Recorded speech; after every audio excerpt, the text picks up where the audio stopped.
నిస్సహాయత ఉండిపోయింది. అంటే ఈ సినిమా తాలూకు ఏంటంటే ఒక స్టాండర్డ్ సినిమా కాదు ఇది, but it is an actual regular commercial cinema with lot of beautiful action sequences, drama, design, action అంటే well designed choreography, action choreography. కానీ ఎక్కడ కూడా ఒక ఫార్మాట్లో ఉండదు.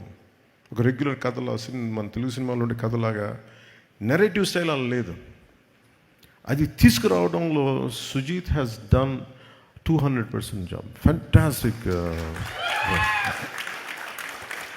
అంటే నేను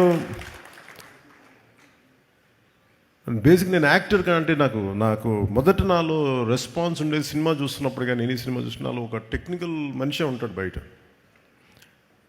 సో నాకు యాక్టర్ కంటే ఫస్ట్ నాలో ఉండే ఈ టెక్నీషియనే ఉంటాడు ముందు.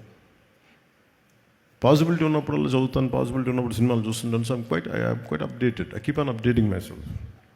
సో అందుకు నాకు తమన్ని మన సుజీత్ని చూస్తూ ఉంటే what a brilliant young director అనిపించేది నాకు. వాట్ ఎ బ్రిలియంట్ గా. అంటే దానికి ఇందాక తను చెప్తా, నేను ఇది ఫస్ట్ నేను జానీ అని రాశానంటే అలా చెప్పుంటే సినిమా చేసేవాడిని కాదేమో నేను.